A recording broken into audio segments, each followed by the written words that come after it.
우리는 지금 7주간의 기적이라는 주제로 전교인 가을 전도를 진행하고 있습니다. 오늘 세 번째 주제인 위로의 기적이라는 제목으로 말씀을 전하고자 하는데, 첫째 주에는 만남의 기적이라는 주제로 사마리아 여인이 예수님을 만났을 때 그녀의 삶에 일어난 놀라운 변화에 대해 살펴보았습니다. 예수님과 사마리아 여인과의 만남은 우연한 만남이 아니었습니다. 겉으로 보면 우연처럼 보였지만 예수님의 분명한 계획과 철저한 준비하심 가운데 이루어진 만남이었습니다. 요즘 정치권과 방송에서 자주 들리는 영어 단어 하나가 있는데 이니셔티브라는 단어입니다. 단어의 뜻은 주도권을 자발성이라는 의미를 가지고 있습니다. 얼마 전 이재명 대통령께서도 유엔에서 연설하시면서 end initiative라는 표현을 사용했는데, 대한민국이 주도권을 가지고 남북과의 교류를 이루고, 그래서 교류를 통해서 좀 냉랭해진 관계를 개선하고, 그렇게 관계가 개선된 상태에서 북한의 비핵화를 이룬다, 이런 정책인 것 같습니다. 이렇게 이니셔티브, 주도적으로 뭔가를 이끌어 나아가는 이 의미를 설명하기에 예수님과 사마리아의 만남이 꼭 적합한 단어라고 할 수 있습니다. 즉, 예수님께서 주도권을 가지시고 이 여인과의 만남을 계획하시고 성사시키셨습니다. 그리고 그 단 한 번 주님이 계획하시고 준비하시고 이루신 만남으로 인해서 그녀의 인생은 완전히 달라졌습니다. 예수님을 만나기 전 그녀는 사람들의 차가운 시선과 손가락질을 피해서 완전히 단절된 삶을 살고 있었습니다. 그러나 예수님과의 만남을 통해서 그녀의 삶에 가득했던 슬픔이 기쁨으로 바뀌었고, 깊은 절망과 죄책감이 평안과 자유로 변했습니다. 평생 처음으로 진정한 자유와 평안을 경험한 그녀는 두려움 없이 마을로 들어가서 자신이 만난, 자신의 인생을 바꾸어 준 예수 그리스도를 담대히 증거하는 증인이 되었습니다. 이처럼 예수님을 만날 때 과거의 모든 상처와 어두움과 죄책감은 더 이상 우리를 묶지 못하고 우리 삶에는 주님이 주시는 참된 자유와 평안이 넘치게 됩니다. 그러니 내 삶에도 주님과의 만남이 이루어지기를, 지금 주님과 만나고는 있지만 지금보다 더 깊고 인격적인 만남을 가질 수 있도록 간절히 사모해야 합니다. 예수님 제 인생에도 찾아오셔서 예수님이 주권적으로 주도권을 가지고 제 인생에 오셔서 제 삶을 변화시켜 주옵소서. 이렇게 간절히 기도하면서 주님께서 준비하신 만남의 자리가 예비되었을 때, 초청하실 때 머뭇거리거나 주저하지 말고 적극적으로 순종하며 응답해야 합니다. 사마리아 여인이 우물가에서 예수님을 만나 인생이 바뀐 것처럼 저와 여러분의 삶에도 주님과의 만남으로 인해서 다시 한번 인생 역전의 기적이 나타나기를 원합니다. 두 번째 주에는 사랑의 기적이라는 주제로 하나님의 말씀을 들었습니다. 예수님을 만나기 전, 보다 정확히 표현하면 예수님을 통해서 참 사랑이 무엇인지를 경험하기 전, 세리장 삭개오라는 사람은 돈과 출세와 권력을 위해서라면 수단과 방법을 가리지 않는 사람이었습니다. 동족들의 눈에서 피눈물이 흘러도 아랑곳하지 않고 성공과 출세만을 향해 달려가던 사람이었습니다. 물론 그가 그렇게 된 것은 어린 시절부터 사람들에게 받아온 무시와 조롱으로 인해서 생긴 상처와 분노 때문이었습니다. 그래서 그는 악착같이 돈을 벌고 성공해서 다시는 사람들에게 무시당하지 않은 삶을 살고자 했던 것입니다. 그러나 그 과정에서 그는 참으로 소중한 것들을 다 잃어버렸습니다. 그의 주위에는 그를 진심으로 아끼고 사랑하는 사람이 하나도 남아있지 않았고, 모두가 그를 매국노, 배신자, 더러운 죄인이라고 손가락질하며 멀리했습니다. 성공하고 출세하기는 했지만 그의 마음은 이전보다 더 외롭고 공허했습니다. 바로 그때 예수님께서 그런 삭개오를 찾아오셨습니다.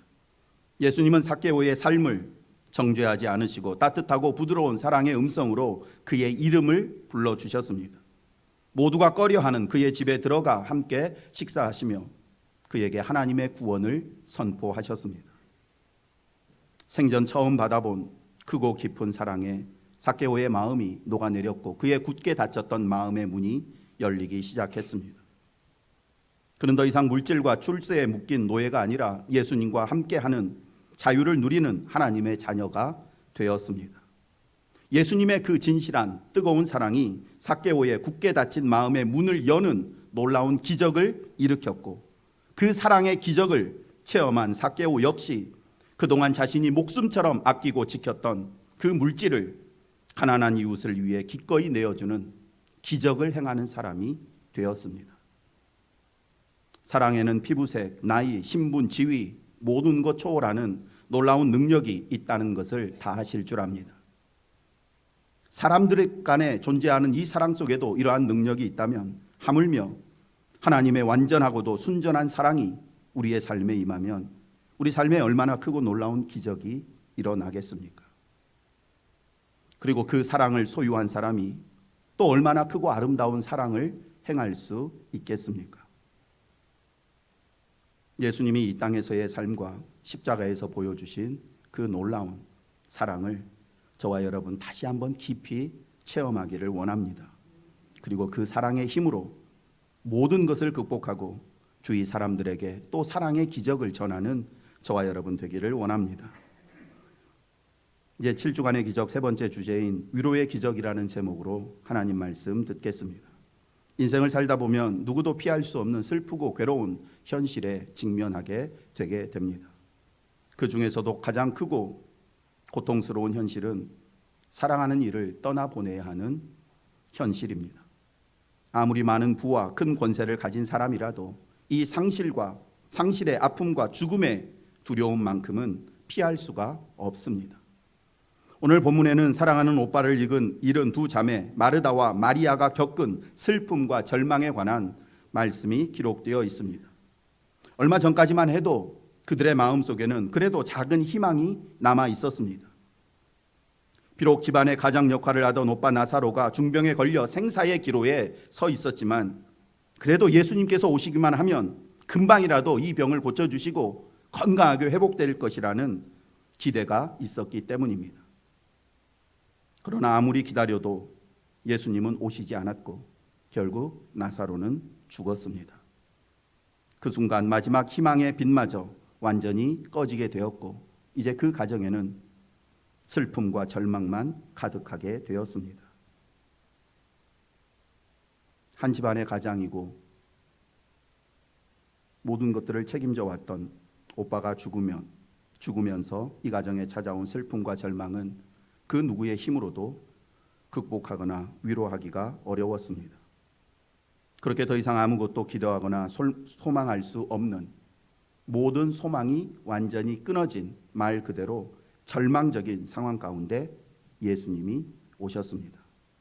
그리고 그들의 슬픔을 공감하시며 눈물을 흘리시고 유가족들을 따뜻하게 위로하시며 소망의 말씀을 전하셨습니다. 그런데 사실 여기까지는 대부분의 사람들이 할 수 있는 것들입니다. 슬픔을 공감해주고 낙심한 사람들에게 위로의 말을 전하며 소망을 가지라고 이야기해 주는 것 말입니다.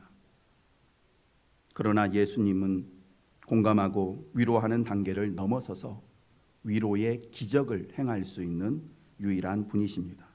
왜 그런가? 예수님만이 절망의 근원이 되는 사망의 권세를 이길 수 있는 능력을 가지신 분이시기 때문입니다. 오늘 말씀이 갖가지 상처와 아픔으로 신음하며 고통받는 우리의 심령에 참된 위로를 주고 죄와 사망의 법에 매여 절망 가운데 살아가는 사람들에게 새 생명의 소망을 주는 위로의 기적이 되기를 간절히 소망합니다. 예수님께서 나사로 남매들이 살고 있는 베다니에 도착하셨을 때 마르다가 급히 뛰어나가 예수님을 맞이했습니다. 그리고 지난 며칠 사이에 있었던 일들, 오빠가 중병에 걸려서 고치기 위해서 백방으로 노력하며 힘들었던 일들, 그리고 죽어서 장례를 치르기까지의 과정을 자세히 설명드리면서 만약 예수님께서 며칠만 더 일찍 오셨더라도 오빠가 죽지 않았을 것이라고 예수님을 향한 믿음과 또 안타까움을 동시에 표현했습니다. 그리고 지금이라도 우리를 위해서 무언가 해주실 수 없는지, 하실 수 있으면 무언가를 해달라고 요청합니다. 그러나 마르다의 이 요청은 예수님이 죽은 오빠를 다시 살리실 수 있다라는 믿음을 가지고 오빠를 살려달라고 요청한 것이 아니라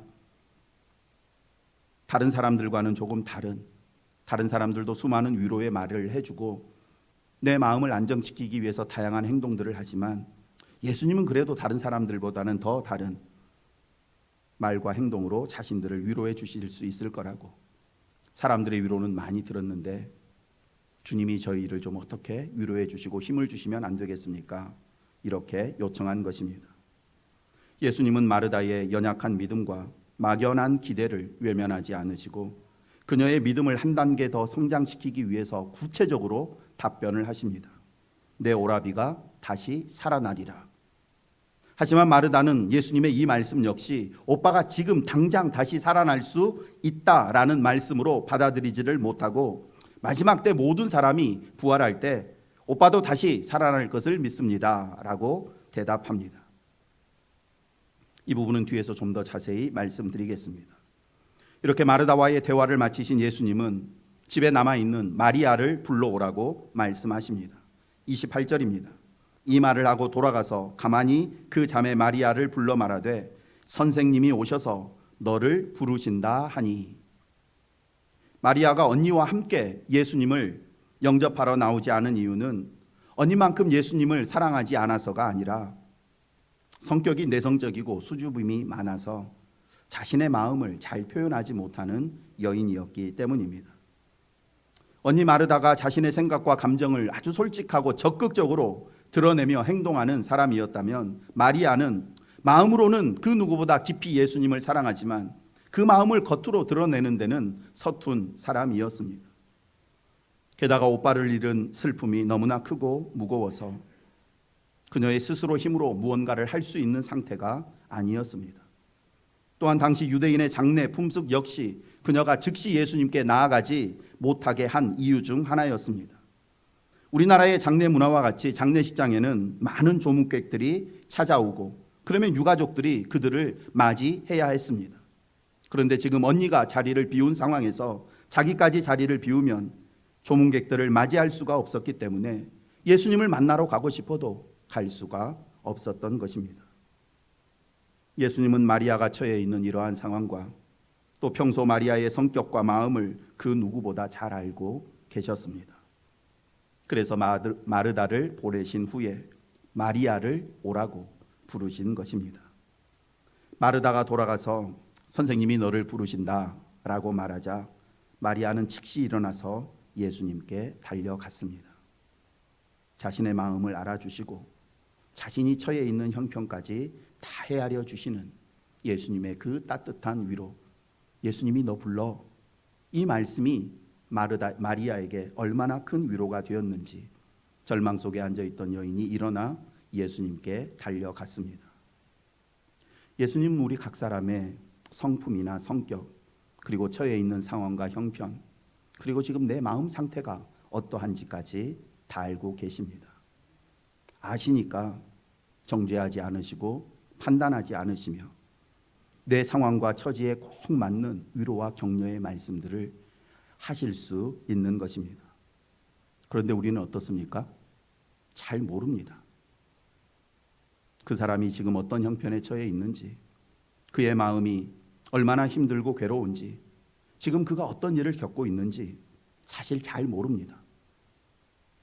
그리고 그 속사정을 다 알지도 못하면서도 눈에 보이는 겉모습과 행동만을 보면서 쉽게 판단하고 함부로 말할 때가 많습니다. 언니는 나왔는데 왜 너는 나오지 않았느냐? 다른 사람은 다 이렇게 하는데 왜 유독 너만 이상하게 일을 하느냐? 잘 알지 못한 상태에서 하는 격려는 질책이 될 수 있고 위로는 오히려 더 큰 상처가 될 수도 있습니다. 그렇다면 어떻게 해야 되겠습니까? 당연히 모든 것을 다 알고 계시는 하나님께 먼저 여쭈어야 합니다. 우리가 알지 못하는 것 하나님은 다 아시고 내가 보지 못하는 것 하나님은 다 보고 계시니까 성급하게 판단하고 무슨 말을 하기 전에 먼저 그 사람 생각하면서 하나님 앞에 간절히 기도드려야 합니다. 하나님께 기도하지 않고 성급하게 말하고 행동하면 상처와 섭섭함 갈등과 분쟁이 일어나기 쉽지만 하나님께 먼저 간절히 기도드린 후에 그리고 또 말을 전하고 행하게 되면 그것이 위로와 소망을 주고 힘과 용기를 북돋아 줍니다. 그러므로 우리는 사람을 대하기 전에, 무슨 말을 하기 전에 항상 먼저 하나님께 무릎을 꿇고 하나님의 지혜를 구해야 합니다. 그래야 나의 말과 행동이 나도 모르게 주변 사람들을 찌르고 상처와 고통을 주는 가시가 되지 않을 수 있고 오히려 위로를 주고 생기를 불어넣는 생명의 도구가 될 수 있습니다. 7주간의 기적, 첫 번째 기적이 무엇이었습니까? 무슨 기적이라고요? 무슨 의미입니까? 예수님을 만나면 기적이 나타난다라는 것입니다. 이것은 영원히 변치 않는 진리입니다. 누구라도 예수님을 인격적으로 만나게 되면 변화와 회복이라는 놀라운 기적이 나타납니다. 또한 예수님을 만난, 예수님을 영접한 내가 누군가를 만나게 되면 그 만남 속에서 어떤 형태로든지 작은 기적이라도 생기기 마련입니다. 그런데 두 성도가 만났는데 기적이 나타나지 않습니다. 왜 그럴까요? 두 사람 모두에게 예수님이 계시지 않기 때문입니다. 두 사람 중에 한 사람에게라도 예수님이 계시면 작은 기적이라도 변화라도 생기기 마련입니다. A라는 성도와 B라는 성도가 한자리에 있는 만나는 장면을 목격하면 제 마음이 불안하고 초조해질 때가 많습니다. 그 만남의 자리에 회복과 치유의 기적이 아니라 분쟁과 다툼, 원망과 불평, 상처가 생기지는 않을까 불안하고 마음이 조마조마하기 때문입니다. 그런데 어떤 때는 A라는 성도가 누군가를 만났다라는 소식을 들으면 제 마음에 기대와 소망이 생길 때가 있습니다. 왜냐하면 A라는 분 안에 예수님이, 하나님의 말씀이, 사랑이 가득하다라는 사실을 알기 때문입니다. 그래서 A라는 분이 누구를 만나든지 그 만남 속에서 어떤 종류의 기적이라도 생길 것이라는 기대감이 제 안에 생기기 때문입니다. 제 마음에는 한 가지 크고 간절한 기대와 소망이 있습니다. 이곳에 부임하면서부터 계속해서 품고 있는 우리 여수신성교회 성도들의 만남을 보면서 변화와 회복, 위로와 소망을 기대하게 되는 그런 목회를 하는 것입니다. 제 이 마음을 헤아려 주시기를 원합니다. 그리고 그러기 위해서 성도님들 모두가 먼저 지금보다 더 깊이 온전히 예수님을 만나시길 원합니다. 단순히 예수님을 머리로 아는 수준이 아니라 삶의 모든 영역에서 예수님을 깊이 만나고 그분과 함께하는 삶을 사셔야 합니다.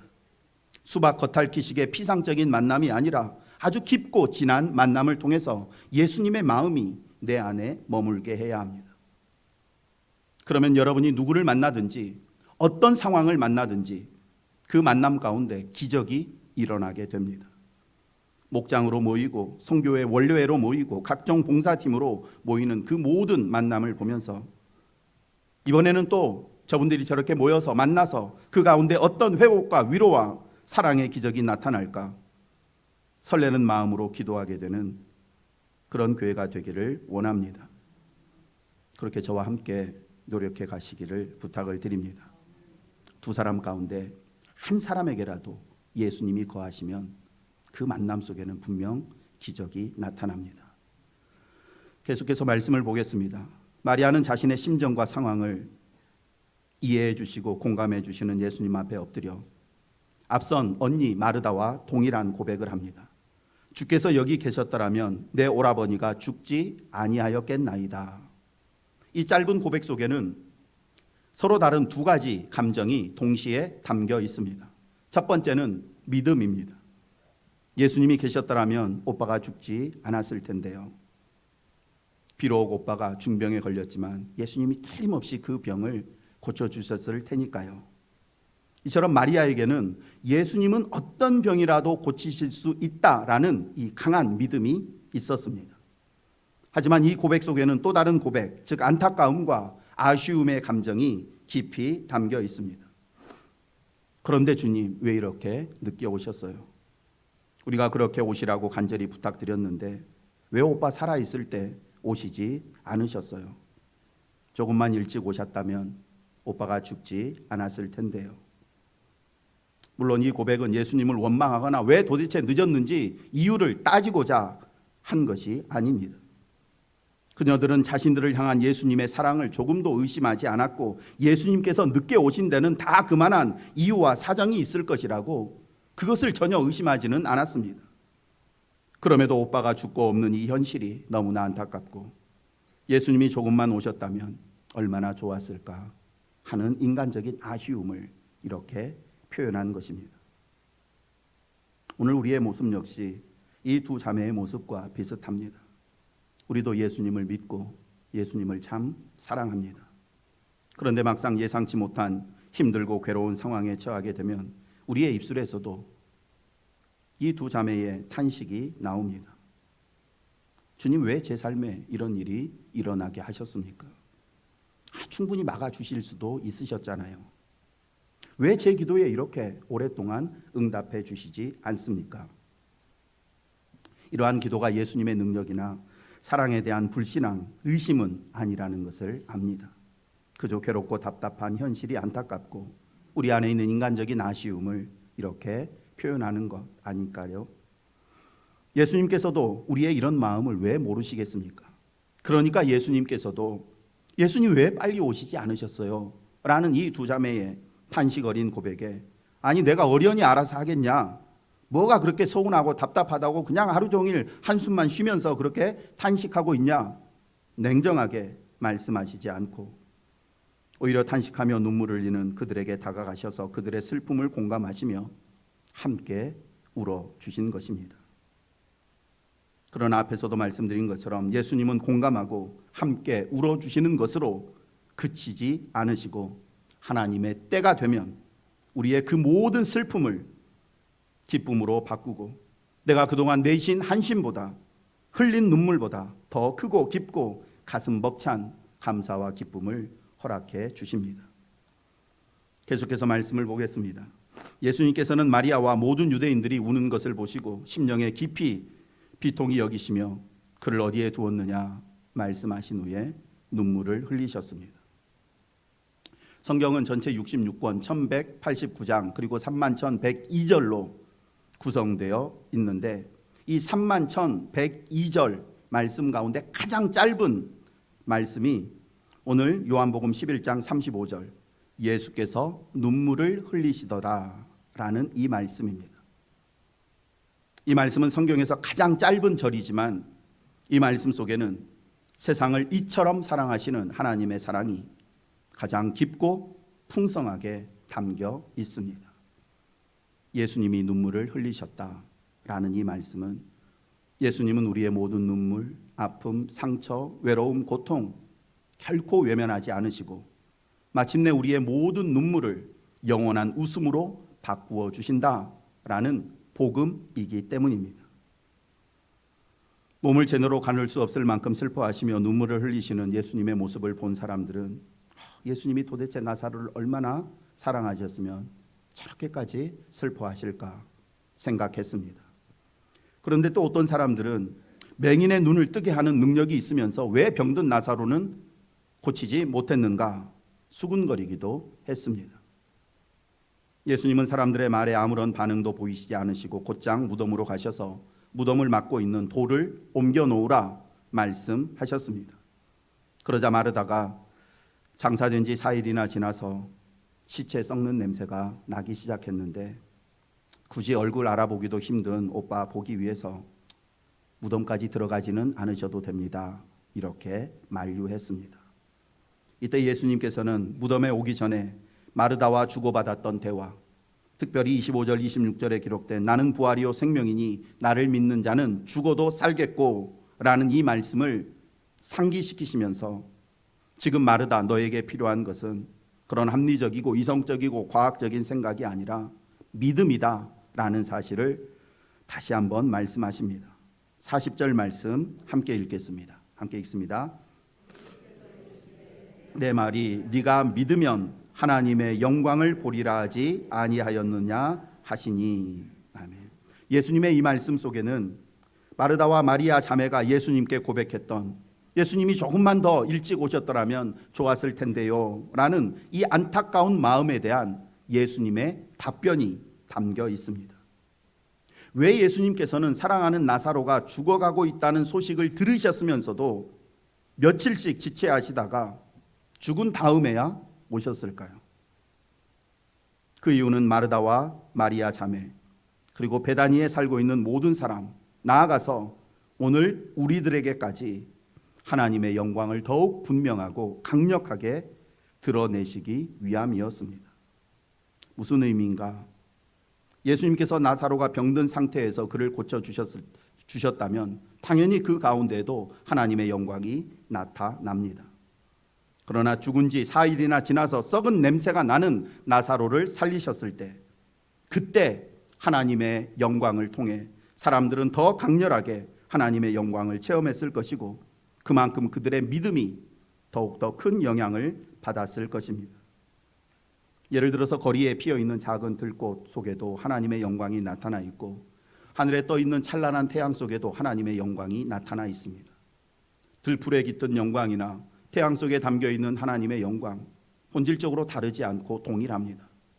하지만 그 영광을 보는, 받아들이는 우리 자신에게는 서로 다르게 느껴진다라는 것입니다.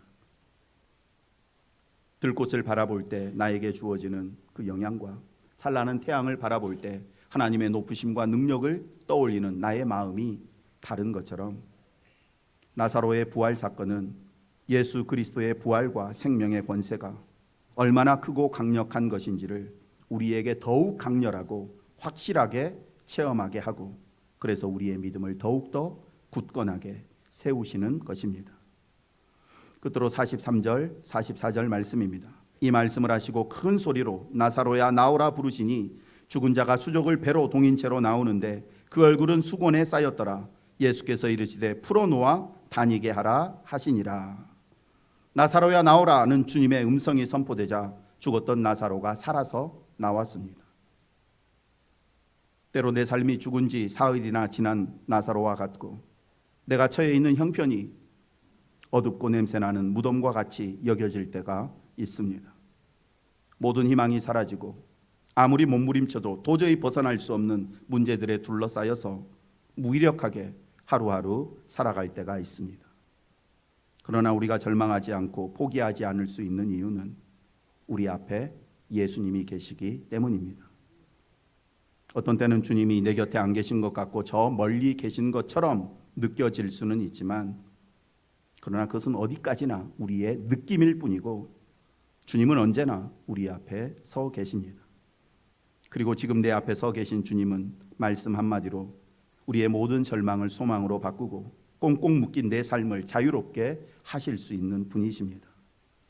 물론 예수님이 내 삶의 문제를 내가 원하는 때에 즉시 내가 원하는 대로 해결해 주시지는 않을 수 있습니다.